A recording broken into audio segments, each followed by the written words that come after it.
कैसी बात कर रही हैं आप मम्मी? आप हर बात का इल्जाम प्राची पर क्यों लगाती हैं? वो तो कितनी इज्जत करती है आपकी, आपको कितना प्यार देती है। आप फिर भी उससे गुस्सा रहती हैं? ये बात सही नहीं है। खैर, मुझे आप सबसे और बहस नहीं करनी। मैं बस इतना बोल रहा हूँ कि मैं प्राची को लेकर डिनर पर जा रहा हूँ। आप लोग मिलकर डिनर की तैयारियां कर लीजिएगा। अमन इतना बोलकर प्राची को लेकर डिनर के लिए चला गया और अमन की मम्मी बस गुस्से में उन दोनों को जाते हुए देखती रही। कितनी मुश्किल से उन्होंने अमन और प्राची को अलग किया था, लेकिन अब फिर से दोनों एक होने चले थे। उन्हें अब पंडित जी की हर एक बात कही हुई याद आ रही थी। पंडित जी ने पहले ही कहा था कि ये लड़की अमन से बहुत आगे जाएगी। वो नहीं चाहती थी कि प्राची अमन से आगे जाए या अमन के आगे अपना नाम रोशन करे। उन्हें ऐसा लगता था कि अगर प्राची अमन से आगे पहुंच गई तो वो अमन पर अपना रौब झाड़ेगी और फिर उनकी कोई इज्जत नहीं रह जाएगी। ऐसा हुआ तो वो अमन को भी उसकी मम्मी से अलग कर देगी, जबकि प्राची का तो ऐसा कोई इंटेंशन ही नहीं था। जी जी, चले हम खाने की तैयारी करने। अमन की चाची अमन और प्राची के जाते ही उसकी मम्मी से बोली। चलो। अमन की मम्मी ने गुस्से में जवाब दिया और अमन की चाची ममता के साथ किचन में खाना बनाने चली गई। पहले तो अमन की चाची काफी देर चुप रही, पर उनके मन में बहुत देर से बातें चल रही थी कि वो कैसे भी करके अमन के बारे में उसकी मम्मी को ताने मार पाए। मौका ढूंढते ही वो बोली, वैसे जी, आज तक तो अमन ने मेरे सामने आपसे ऐसे बातें कभी नहीं की, पर आज तो देखो कैसे बात कर रहा था। फिर आपने कुछ गलत थोड़ी कहा था। वो तो बस आप प्राची को उसकी जिम्मेदारियां याद करवा रही थी। इसमें अमन को सुनाने की क्या जरूरत आ गई? आजकल के बेटे ना बिल्कुल बीवी के गुलाम होते हैं। ये तो भूल ही जाते हैं कि माँ इनके लिए कितने त्याग करती है।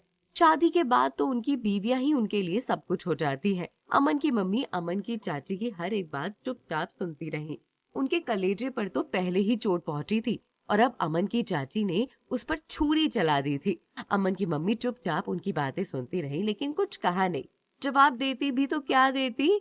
अमन ने आज जो किया वो उन्हें काफी चोट पहुंचा गया था और अब वो अपने मन ही मन में कुछ ऐसा सोच रही थी जिससे वो एक बहुत बड़ा तमाशा खड़ा कर पाए। इधर अमन प्राची को लेकर रेस्टोरेंट पहुंच चुका था।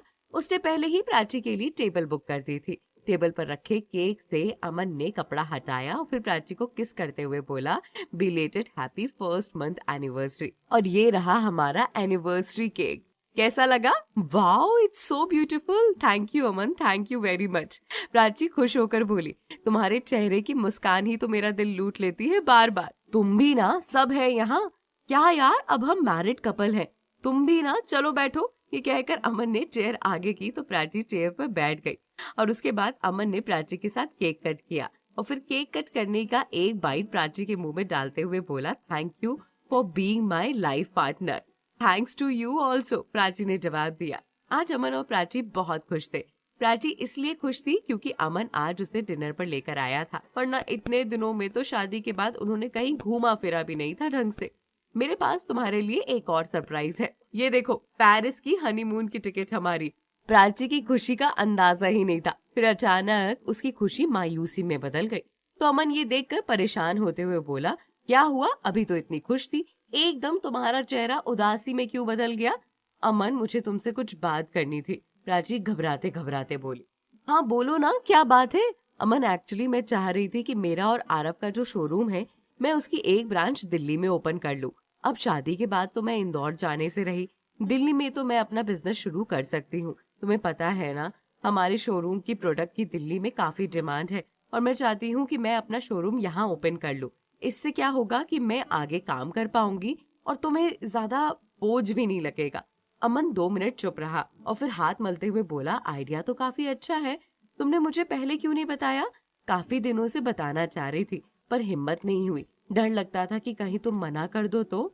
कम ऑन प्राची, मैं पुराने ख्यालात वालों में से नहीं हूँ। मुझे पता है कि तुम्हें काम करने का कितना शौक है। तुम जो मेरी डिजाइनिंग का काम करती थी, उससे ही इम्प्रेस होकर मैंने तुम्हें कितना काम दिया था और फिर तुम आज की मॉडर्न जनरेशन में से हो। मुझे इस बात से कोई बुराई नहीं है। मैं तो खुद तुमसे एक दिन यही कहने वाला था। अच्छा हुआ तुमने खुद पूछ लिया।